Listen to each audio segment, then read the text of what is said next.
You need to talk to people, talk to people, talk to people. Life is a mosaic. And with every discussion, you add a piece more of the mosaic. Welcome to Redefiners, a podcast designed for daring leaders who are changing what it means to lead in today's increasingly complex world. I'm Nanaz Mohtashami, a leadership advisor at Russell Reynolds Associates. And I'm Clarke Murphy, the former chief executive and also a leadership advisor. Nanaz and I have spent our careers exploring what works and what's next in the realm of leadership. In each episode, we ask our guests deep and provocative questions about how they've challenged the norms and how they've redefined their organizations and ultimately themselves as leaders. Also, you can answer this one question. How are you redefining your leadership? Perhaps the boldest question yet. Conversations that matter. Inspiration for us all, whether you're kicking off your career or crafting your legacy. Thanks for joining us. Let's dive in.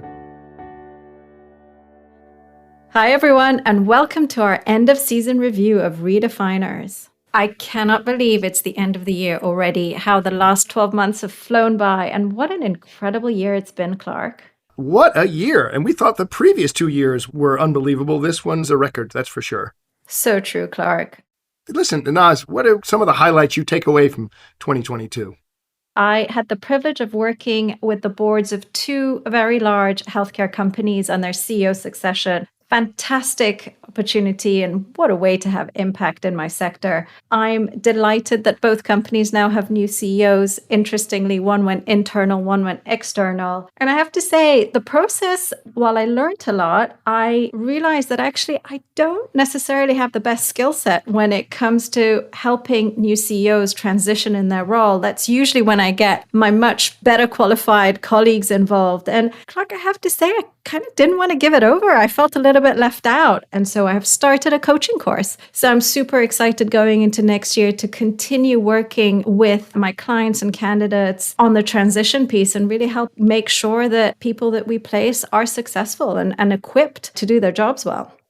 Nanaz Mohtashami, redefining herself. There you go. I'm impressed. What about you, Clarke? It's been a very busy year for you. Well, I got to tell you, I had to do some redefining as well. I never imagined I would author a book. And what I learned was the time it took to write the book was nothing compared to the expectations of promoting it and talking about it. So I've had a bit of a roadshow from Calgary and Dallas and Houston and Boston to London, Madrid, Milan, meeting with largely groups of board of directors to understand how does sustainability fit into the board agenda versus management's agenda. So that's been the professional side of life and a lot of travel. And how do you feel about closing out the year and starting the new year, Clarke? What's ahead for you in 2023? Well, this level of uncertainty, which is both positive and negative, positive about businesses going through transformation. So we're still really busy, regardless of inflation or talk of recessions, because they need leaders for transformation. So this has kept us super busy. I think we will remain busy next year. But equally, if we faced all that pandemic uncertainty and anxiety, it's just shifted to geopolitics and economic uncertainty. I started my career where different parts of the world had different levels of acceleration economically or deceleration. And only in the last decade has the whole world gone up and to the right. We're back into different parts of the world growing or not growing at different rates. So I understand that, but a lot of people don't. So I think this sense of uncertainty going into next year and different rates of growth or non-growth is something the world's not accustomed to. And we have to help people understand what this means either for greater opportunities and greater challenges. What about you? What's your reflection coming into next year? It resonates, Clarke. Everything you say resonates really well. I was at an industry conference about 2 months ago in October and led a CEO panel discussion on the topic of how do you lead in times of change and uncertainty? And it was completely oversubscribed. It was by far the most popular panel discussion because everyone wants to know, what do you do when you don't know what next year holds and when there is so much uncertainty? Clearly, we've had the privilege of talking with some incredible leaders who've given advice about how they redefined their businesses or they're navigating through challenging times. And while the world's come back pretty much from the pandemic, thanks to unprecedented quick response from vaccine developers and companies and some governments, We've also had some formidable challenges this past year. We've had frustrating supply chain issues, the war and the tragedy in the Ukraine, the resulting food and energy crises that we still endure, the Great Resignation in its moment, inflation, and now looking at recessions in different parts of the world are just some of the issues that leaders are kind of thinking about and trying to rethink their corporate priorities and strategies. There are obviously other issues that came up this past year as well. The point around purpose and culture is one that we heard from many of our guests that's particularly important in times of uncertainty and particularly with younger generations. And then the evolution of boards and tech transformation came up quite a bit as well. And I think if we think about our guests more specifically, several really made me think differently about how I lead and how I advise and we advise leaders in the companies we work with in more volatile times. So I want to revisit a couple of those conversations and highlight some of the key learnings with you in today's episode. Let's do it, Clarke. So let's start with the top issue, the issue that you based your book on, sustainability. A lot of our guests talked about this topic, and it's something that talent, investors, and customers are really demanding. It's become critical to business as leaders see it really as a competitive advantage, not just a nice to say. So let's hear from Kyu-Sung Lee, the former CEO at Carlyle Group. When you have an ESG mindset to look for better supply chains, and when you have an ESG mindset, it enables you to recruit talent and keep talent because they like what the company is doing. When you think about raising financing where your cost of capital actually goes down, you can lower emissions targets, which we put in place at our portfolio companies. Why wouldn't you do that? It drives performance. It's not a topic. It's not a check the box. It's not a metric that we're trying to shoot for. It is a mindset and a cultural thing where it's integral to our approach to say, how do we partner with companies to make them better? I love Q's comment about it being a mindset that drives performance. And to his point about why wouldn't someone adopt an ESG mindset, well, CEO of AXA Insurance, Thomas Burbel, had some great insight for anyone who might still be on the fence when it comes to sustainability.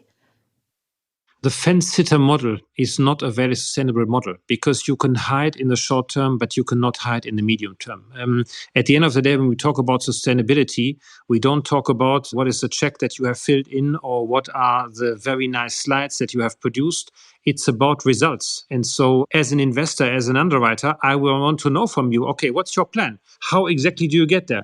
Which initiative, which measurement, which time frame? So the fence-sitter has to declare him or herself very quickly, and you will be pulled down from the fence. So it is not an advisable and sustainable strategy to sit on the fence. Come down and play the game. You're just wasting your time. Have an ESG mindset. Partner with companies to make them better. Come down off the fence and play the game. Stop wasting your time. I mean, great advice from two leaders who've invested heavily when it comes to sustainability. We also spoke with two incredible leaders this past year at the forefront of embedding sustainability into their businesses. Chief Sustainability Officer at Google, Kate Brandt, and CSO and Head of ESG at Cognizant, Sophia Mendelson. Kate and Sophia are featured in my book, Sustainable Leadership, and both had a lot to say when it comes to leading and driving sustainability at scale. Clarke, I loved that conversation. It was a fantastic conversation. And Sophia had such an interesting perspective about how to reframe the question of sustainability when it comes to business impact. I was in a job interview, which was a really pivotal interview for me. And the interviewee asked, so if you get this job, how are you going to reduce our impact on climate change? And I said, that's the wrong question. Your first question should be, how can we reduce climate change's impact on our business? Because answering that question will require you to know what elements of your value chain and strategy are most at risk. And knowing that will provide the business case to get back to your original question. What can I do? What can my brand do? What can my CEO office do? You know, during the conversation, we also talked about the idea of moonshots, which is about taking bold, transformative action and disruptive innovation to achieve exponential progress. And Google's known for taking moonshots, and sustainability is for sure an area where they continue that type of next-level future thinking. We talked with Kate about one of those moonshot projects called Tidal, which is an underwater camera system designed to bring visibility to our ocean ecosystems so we can better understand and protect them. Well, we absolutely need our moonshotters. And as you've pointed out, this has certainly been a focus for us at Google for many years. We even have formerly known as Google X, now X, which is our moonshot lab, which is where projects like Tidal, come from. And I think that also it's important to not only have parts of the business that have that dedicated space, but also to bring that in, to the core of our strategy. And this has very much been something that we've thought about for a long time as we think about sustainability at Google. What are our risks? What are our opportunities? But really, coming back to the point I made earlier, where are we uniquely positioned to lead? Where are we uniquely positioned to drive value and to drive change? And so I think we have very much taken that lens. And we haven't been afraid to set goals when we don't always know exactly how we're going to get there. My big takeaway from that conversation is that they're both starting with questioning how sustainability actually relates to the overall business strategy. Because sustainability is not a one-size-fits-all issue. So each organization needs to figure out where they can make an impact and how they can lead. 100% agree. Again, figuring out the best way to integrate ESG and sustainability is part of your core business strategy. And then it's just starting, have the first step. That's, I think, where the most successful sustainable leaders really get going. I couldn't agree with you more. It's to drive and scale sustainability. Organizations need strong leaders, not only to lead the change, but leaders who are able to get others fired up and on board. And in our conversation with Carlyle Group co-founder and co-chairman David Rubenstein, he talked about the importance of communication as one of those key attributes of great leaders. You can't be a leader without followers, and you have to attract followers. How do you attract followers? You have to communicate well, and you do that either by writing well or speaking well or by leading by example. Communication is key. You need people aligned and on board to help accomplish any sort of large-scale vision. Now, to accomplish more audacious goals, we might need to consider some new ideas and models when it comes to mobilizing teams. And we had one guest this year who talked about that very thing. Do you remember Henry Timms, the president for the Lincoln Center of Performing Arts? Well, he shared his concept of new power and how that's being driven by the changing expectations, the technology, and the social dynamics of our times. He also talked about Gen Z's expectations to participate and not just to be expected to do what they're told. What new power really is the way about thinking about how you mobilize that participation. How do you create a context to take advantage of the fact that you have all these people wanting to do more and find a common cause for them? And so new power, in a way, is an explanation for many of the things which have been the kind of the phenomena which have defined our age. If you think about, the social movements, you're seeing this new power playing out in social movements. You're seeing it playing out in business. You mentioned Airbnb, but think about Facebook. Facebook is nothing without our participation, all of us. It is literally an empty vessel without the contributions of data that we all make. So across all of our worlds, we're seeing new power play out more and more and more. And in terms of if you think about redefining, right, the theme of your podcast, every leader, every institution who is listening is typically going to be pretty good at old power. Otherwise, they wouldn't have got to where they are. The challenge is, how do you get good at new power? How do you build that suite of skills? I find in that sense of new leadership approaches, Henry talks about getting consensus, participation, building momentum. And if you visualize traditional hierarchy with the CEO or the leader at the top, I now see that ladder collapsing into a bridge where people are learning alongside each other. And I think it fits so well into this next gen of leadership. One guest we spoke with this year, who's tasked with leading through consensus to build momentum, is Director General of the World Trade Organization, Dr. Ngozi Ogonjo-Iweala. She's doing it on a global scale. She's building consensus to get 164 countries to agree on global trade, climate change, fisheries, the ocean, reform. I mean, she's living it with lots of countries around the world, not just the company she might run. Yeah, that blew my mind. I mean, can you imagine getting 164 countries, each with their own agendas and priorities, to actually agree on something? I mean, I can't even get my family to agree on what to watch on TV on a Saturday night. And maybe it's because of that need for consensus that she's got such an interesting vantage point when it comes to sustainability and climate change. We're trying to solve problems of the global commons. If you think about it, the pandemic, climate change, even international security, There's no one country that can solve climate change or member on its own, or the pandemic. It needs global solidarity, people coming together. I think she has a great point of it takes all of us to make an impact on sustainability, climate change, or any other issue. And that brings a lot about diverse thinking and skill sets to the table, this consensus building. We talked a lot about diversity over the past 2 seasons on Redefiners, and it's been shown time and again diversity isn't something we should do. It's also good business, and the data doesn't lie. Stockholder value, productivity, profits, consensus, they all increase when we embrace diversity. So true, Clarke. Our conversation with the former chair, president, and CEO of Jamba Juice, my niece's favorite juice company, James D. White, about his experience as a Black CEO was really insightful. I mean, he talked about how he uses diversity to scale success by actually changing the talent model in his organizations, especially when it comes to promoting diverse talent. One of the things that I talk about often is there is a tendency for people to ask Black executives to prove it again. And as I've grown in my career and can affect that environment for others, that's one of the things that is, really moved me passionately down this path of trying to create a more equitable environment so people that are following me don't have to prove it again. Clearing the path is something we talked about when it comes to gender diversity as well. Journalist and author Marianne Sieghart had a lot to say about this and what we need to get more women in leadership roles. Well, actually, my main message is that it's not women we need to fix. It's the way that all of us perceive and react to and interact with women that we need to fix. So it's not really for the woman to change the way she is. It's for the rest of us to change how we behave towards women. And so if women aren't confident enough, we tend to disrespect them and they're not taken as seriously. But it's not as simple as saying, well, you should just lean in, because if women are confident enough, we often dislike them. And we start to use adjectives like abrasive or strident or aggressive or bossy, overbearing. You've heard all these. And these are adjectives that are very rarely used of men. So, if we say that a male CEO is tough, we admire him. If a female CEO is tough, she's a bitch.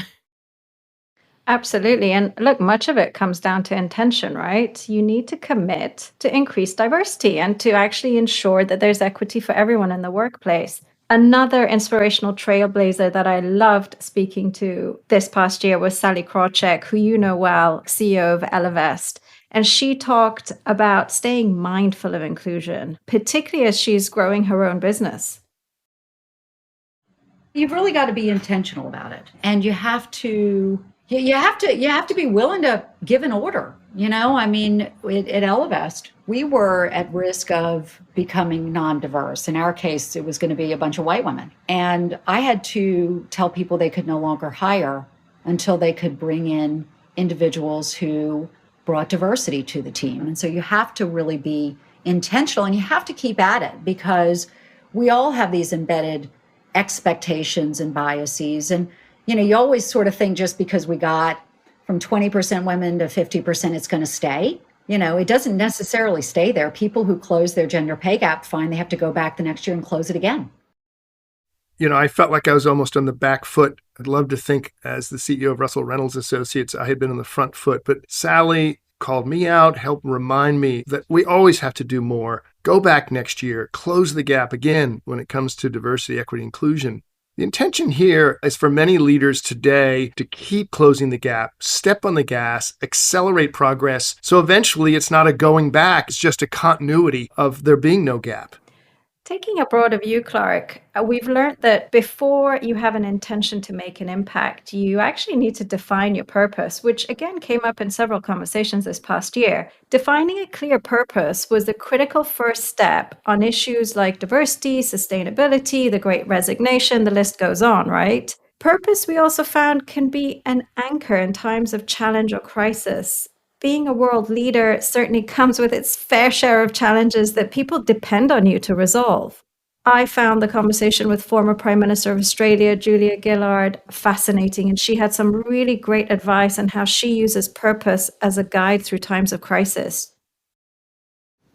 When I became Prime Minister, a friend of mine said to me, you need to take the time to write down what it is that is the purpose of the government you lead. You know, what's it all for? What's it about? And I did do that. It was hard to wrestle the time to do it. I thought, you know, in my head that I knew that, but there's something very clarifying about putting it down on a sheet of paper. And once I had done that, I kept that sheet of paper with me and reread that sense of purpose about the government I led on the worst days, in the most flustered of moments, and it really helped steady me. And I think clarity about purpose is the thing that can help you be far more resilient in the moment compared with almost anything else. And look, purpose has a direct impact on an organization's culture and the ability to recruit and retain talent. And it's something that I think almost every industry struggled with this past year, particularly in the US, given the Great Resignation. We talked with Stryker CEO Kevin Lobo about the power of purpose and how he uses it to really drive performance across the company.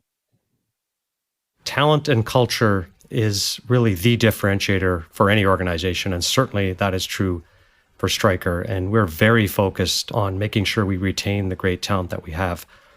Part of the reason people love Stryker is our mission statement, which is together with our customers, we are driven to make healthcare better. So it's a very purpose-driven company.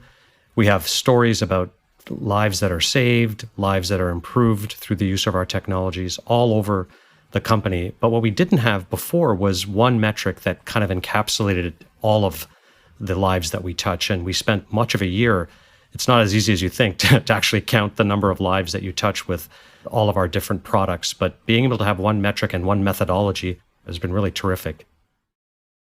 McCann World Group China CEO Emily Chang, when we talked about her book, The Spare Room, she used the term social legacy, which she explained as being committed to leave something better than you found it. And she talked about why she prefers this term instead of saying purpose. And I didn't use the word purpose for a reason. Purpose is so overarching and so sort of overused. I picked these two words because a legacy simply means you're leaving something better than you found it. Yeah. And social defines the space in which you want to leave that impact. And everybody then has a social legacy. And what's so powerful about this is twofold. One, instead of convincing each other on what is the thing that's worthy of our time and resource, we all define our own. So when we meet others who have a similar mindset, we can just amplify and we found our tribe. And the second thing is it makes us so much more effective at work. Because if we know what we stand for, we're then able to build companies and brands that stand for something meaningful, because there's so much inauthenticity, whether we call it greenwashing or whatever. People smell that a mile away. So how can we lead meaningful brands if we don't know what our own meaning is? Purpose is truly at the core of culture, action, and transformation, no matter how you view it or what your company does. You touched on transformation, Clarke. My God, the world has changed a lot, especially actually just over the past couple of years. Technology is now at the heart of everything that we do, in large part thanks to COVID, actually, that's accelerated that both at home and at work. Digital transformation was kind of a buzzword before the pandemic. It obviously became a priority. But I think now, as supply chains and the guts of operations are saying, oh my gosh, we need greater automation, greater transparency. We have to understand where our supply chains are working or not. It's accelerated that tech transformation even faster. One of our guests who led an accelerated transformation was GoPay CEO Aldi Hariopratomo, who talked about how GoPay harnessed technology to change not just the financial markets in Indonesia, but actually, importantly, the lives of millions of Indonesians. He talked about how he went about replacing the point of sale credit card readers and why that was so critical to the merchants in Indonesia. If you want Indonesian merchants to have access to fintech, the first thing you have to do is lower the cost to get in the system. And every device costs maybe like $200 roughly at the time, right? So I wanted to replace that with QR. And then, I told my team, we want to grow, right? And we want to get to like 1 million transactions by the end of the year. You're nuts. Who grows 1,000x in a year, right? But, obviously we made a plan. And actually, honestly, my team just amazingly blew it off. We actually exceeded 1 million transactions a day by December. You look at what Aldi accomplished in Indonesia to transform GoPay, their partners, and their customers, and it's just incredible. We can expand that to a macro view and look at how global enterprises are transforming as well. At that scale, it can feel like turning the Titanic to transform not just the technology, but also employee behavior to make it happen. It's the people part of transformation that's often the most challenging. Microsoft's former chief digital officer, Jackie Wright, had some really good insight about how she goes about getting more than 200,000 employees on board when it comes to transformation.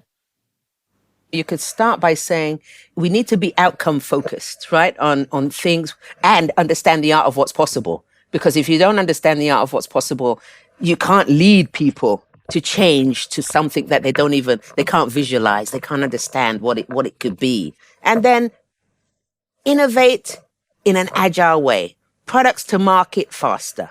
And you need to reward the right behavior that you want. These are the building blocks of how you transform an organization. And I think, we're not done. We have issues. Who doesn't? We still have to work through how we create a culture that everyone feels that they can participate in. But we've made progress. And I think that's what's important. Demonstrating progress, demonstrating the intent, envisioning and helping people understand the art of what's possible and how you get there, and rewarding the right behavior. The art of what's possible. I absolutely love that. And Jackie was quick to point out that those steps or building blocks she mentions apply to every company. How you apply them will depend on your own organization's needs and goals, of course. Another industry that we talked about rapidly changing is the news media. More than 80% of Americans use digital services to get at least some of their news information. It's probably true around the world, but it's more exaggerated when you look at younger generations, with apparently almost half of the 18 to 29-year-old Americans getting their news primarily from social media. We talked about the current state of media, people's trust in the media, and the battle over disinformation on social media with legendary 60 Minutes journalist Lesley Stahl. Too many people are believing what they're reading from sites and from blogs and from social media and whatever, getting information that hasn't been checked, that hasn't been vetted. They're just believing it. They're buying it. And even worse, they're just going to the place that they know agrees with them. And it is a painful moment to think that the public doesn't trust us. This democracy needs us. We're cleansing. We're the cleansing agent. We keep the country from falling into corruption. I think if you just came over to 60 Minutes and just were a fly on the wall for a day, and you would see how committed everybody is. And all, the layers of checks and the fact checking that goes on, I know you would be impressed. It's a mission. We should all take her advice and do ourselves a service by just simply being more aware of where our news and information comes from. We may not agree with everything that we read, but actually how it's super important to make sure that we're seeing both sides of an argument. I completely agree. I totally agree. Many of our guests were kind enough to share the advice they've given or received over the years that impacted their lives and careers. We thought we'd share a few of those nuggets of wisdom again for you in case you missed them. From my father, when I was going to university in the US, he said, "You're a woman, a young woman, and you're Black. If you ever encounter racism, it's not your problem. It's the problem of the other person. So don't let it stop you." I was 18 plus 19 at the time, and I was saying, "Oh, what's he going on about?" But it turned out to be a valuable piece of advice. One of the pieces of advice I always give our new associates is be a real person. So many of them are so career-minded and just want to succeed, and they're hungry and they want to work so hard. They forget that part of succeeding in business and in your career is also having a real personality and a real persona above and beyond work life to make you an interesting person. My father used to say, and I think this is pretty good advice, never do anything irreversible. So don't get a tattoo, don't drive with someone drunk and, end up going through the windscreen, don't have a baby that you don't want. Yeah. This was all pretty good advice, except by the age of 40, I realized that I'd actually spent more of my life regretting not having a tattoo than having one. You need to talk to people, talk to people, talk to people. Life is a mosaic. And with every discussion, you add a piece more of the mosaic. Go to people you expect nothing from. You will only be surprised. Yeah. And so this is what I'm doing today. Every day, I'm meeting people that I haven't met before. And this is true internally, inside the company, but also outside the company. And I come with no agenda, and we just talk. But by talking about somebody else's challenges, you learn a lot about yourself. It was a me mocking that quote, do what you love and you won't work a day in your life. It said, do what you love and you'll work every day overtime. Or doing what I love, or working it into the system and taking others along on the ride. Do what you love and you'll work every day overtime. Love that. It's certainly held true for me. I never imagined I'd spend over 25 years in one company. And so I love it. So I keep going. I think being passionate about what you do and feeling that you have impact is what it's all about. And if you find a job that does that, then it becomes fun. I completely agree. Clarke, it's also always illuminating at this time of the year, at least for me, to just stop and look back at what's happened the past year. I certainly don't do it enough. I force myself to try and do it at least once a quarter.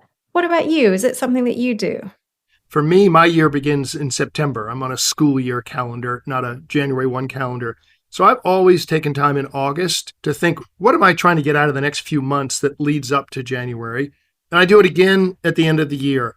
And that's when I make my list of to-dos or people or events or places to go. And I don't think this world of constant communication allows reflection. There's a nonprofit board I sit on that at the beginning of every meeting, they wait for everybody to arrive. And then a different board member each time gives a reflection on any topic that kind of centers the room to get ready for the board meeting we're about to go into. I'd love to do that more purposefully, either if it's a day or a week or a time of year. I think reflection will make me better at what I'm doing or what I want to get done. I guess is the best way to put it. What about you? Yeah, likewise. I've been trying to figure out my own version of sustainability, taking a step back and sort of finding the right balance to make life fun and sustainable, right? It's not a sprint, it's a marathon. And I think after 2 crazy COVID years where work was busy, but we didn't really socialize much, we didn't travel, we didn't see people, I think kind of going into next year, my reflection is finding the balance between the two, right? I think, as you said, it's so good to be traveling again. It's so good to see clients and candidates and colleagues and family in person. But I certainly don't want to go back to what life was like in 2019 in terms of the travel. And so for me, it's kind of reflecting to find the right balance and to make it personally sustainable. Couldn't agree more. The irony is that you and I have been asking questions of redefiners. And now we realize if we want to go forward and keep on doing this for a long time, we too have to redefine. Oh, absolutely. Well, that wraps up season 2 of Redefiners. We are so incredibly grateful to have the opportunity to talk with amazing leaders and change makers, and thank you for listening. We've learned from and been inspired by each conversation throughout this past year. And as they say, though, the best is still yet to come. Season 3 features more remarkable guests and conversations. You don't want to miss it, so be sure to tune in to each episode. On behalf of Clarke and myself, thank you for joining us on our journey to explore how global leaders are redefining what it means to lead in today's world. We wish you and your families very happy and healthy holidays. All the best. Thanks for joining us on this week's episode of Redefiners.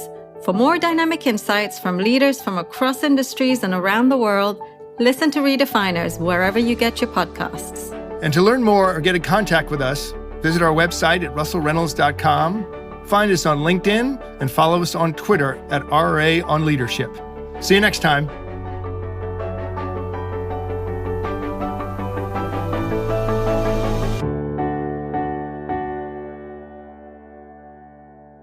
Do you have a question on leadership, career development, joining a board, or other topics you'd like to ask one of our consultants? Well, now's your chance. Email us at redefiners@russellreynolds.com for an opportunity to have your question answered on the podcast by one of our experts. We'll see you next time on Redefiners.